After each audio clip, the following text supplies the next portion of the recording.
Sezigo ndinofarira kutevedza kwaunoita nyaya dzine chekuita nekunamata idzi. Uri kutoita basa rakanaka. Uri kumakona ako ikoko. Mwari vanenge vachitokushandisawo nenzira yavo yavanenge vachikushandisa nayo. Rambo wakadaro. Kusvika chokwadi chazokusvikirawo sezvamunojoka muchiita navamarufu. Vachakubhabhatidza zvavo manje manje. Tinokutenda nezvaunoita. Ndoda kungopawo zvandakaona padebate rakaitwa navamarufu navachiwenga. Ranga rakanaka chaizvo chaizvo. Ranga rakanaka, rakadzikama. Ndaive ndisina kutombozvitarisirawo zvinhu zvakatondishokawo ndikati vanhu vatova machuwa kusvika pakadai. Zvinoreva ndizvoti zvimwe zvanhu zvacho zvinogona kutoitwa utori mweya mutsvene uri kutotungamira. Saka ndoda kutenda. Ndoda kungosheya zvishomawo zvandakatongodzidza kubva kuvarume ava vari vaviri. Vakataura vese, vakataura masaidzi acho ese akataura zvakawanda zvandakadzidza. Asi ndiri kuda kungobata papoindi imwe yemubvunzo wakabvunzwa vachiwenga navamarufu wekunziko Johani aitiudzirei kuti ndaive mumweya nezuva rashe. Vachiwenga vakapa mhinduro yakanaka chaizvo. Vakati hazvangofanana nekuti munhu angokuudza kuti ndakaenda kumusha paHeroes Day. Saka mhinduro yavakapa yakaita kuti ndiite kamwe kakusara ndichifunga ndandega manje kuti okay. Ndizvo zvazvo vanhu aya ndikakuudza kuti ndakaenda kumusha paholiday yeHeroes. Saka ndakazvinza kuti ndizvo here asi zveshuwa. Ndikaona kuti ndizvozvo anenge angokuudza. Asi zvaanenge aita anenge asina kungokuudza like just kungokuudza.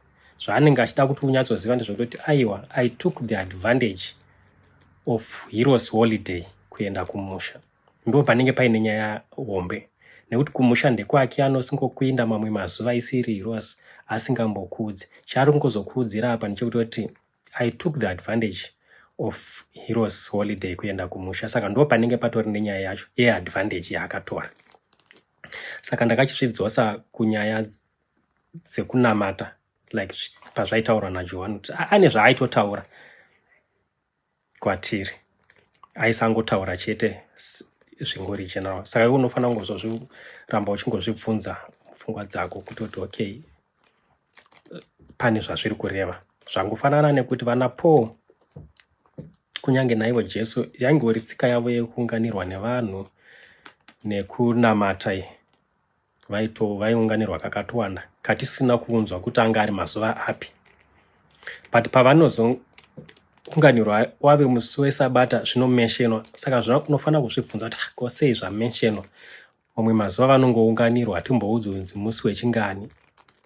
Izvi tiri kuzviudzirwei?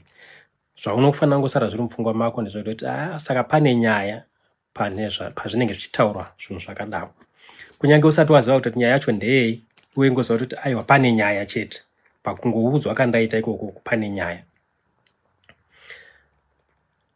Saka kana takuzviunza kunyaya dzekunamata unofanira kuramba usagutsikane kungoti vangotaura zviri general.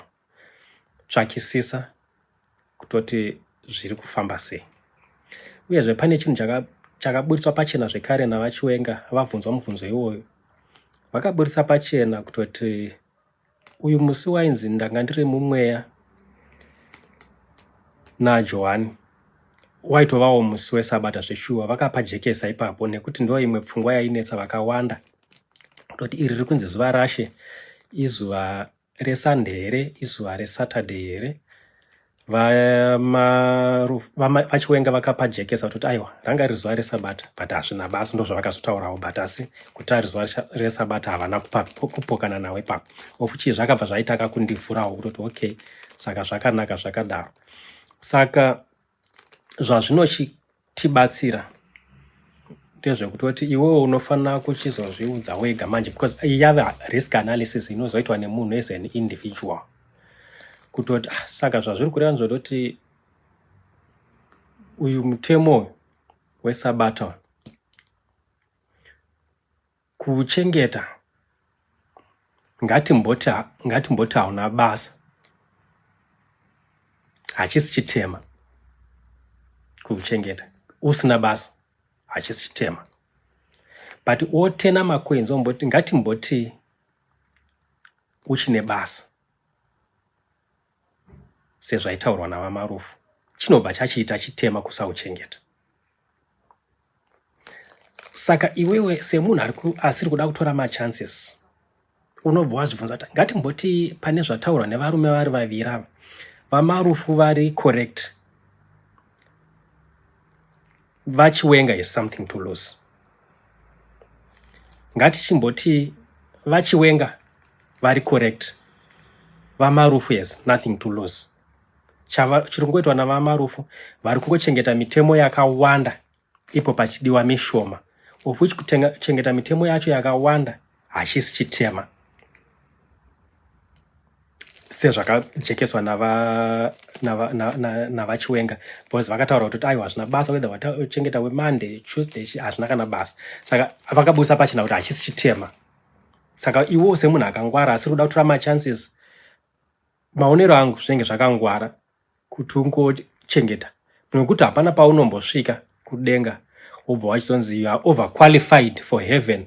Why? Because wakachengeta mutemo weSabata indaingoda 9 chete. Hakuna haunzi you are overqualified for heaven. Zvitori nani kuva overqualified than kuva underqualified for heaven. Ndo maonero angu ini. Zvinhu zvacho zvimwe zvacho zvinhu tinozviita on our day to day patinenge ita day to day business redu, tinozviita zvakufanana nekuti wanzike nekubasa kuridiwa munhu ane O level, iwe wakaita A level, unongotora macertificates ako e-O level, A level wacho matora umaisa mubhegi imomo, paunonosvika kubasa kwekwe ungoburisira e-O level. Kana vakazoti vanhu vawanisa panapa takuda A level, ungoburisira A level wapa. Tinozviita zvinhu izvi. Kana uchida unotora death certificate shairo, unopotsa waenda nemakadhi emunhu acho achirwara, vamwe vanotoenda kana nemapirisi acho, zvinongonogara mubhegi. Kana zvanzi zviri kudiwa unongozviburitsa wapa, than kuti wosiya zvinhu iwe wabva kuGokwe uri kuenda kuinterview kuHarare, certificate racho wasiya kuGokwe unosvika kuHarare wonzi rinodiwa. Unenge usina kunyatsoratidza kuti dzakakwana.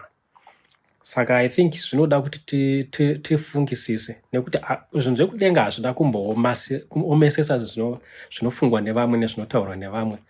Hazvitombodi mazidegree esai.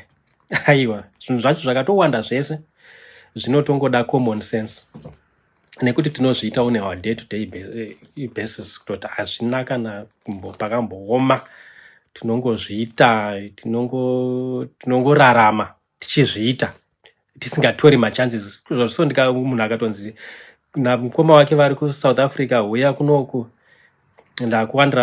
ndakuwandira basa, asi ringori reUgandan boy. Unotoona anotsvaka macertificates ake ototora chitupa achiziva kuti chitupa hapana pachinombonoshanda kuSouth Africa, anongoenda nazvo kuti zvikazona zvinodiwa chete. Saka pamaissues akaita saaya unongoti uyu ngatimboti uyu ari right ndinoluzei, ngatimboti uyu ari wrong ndinoluzei, ungoona chete zvatopera, totofamba takadaro.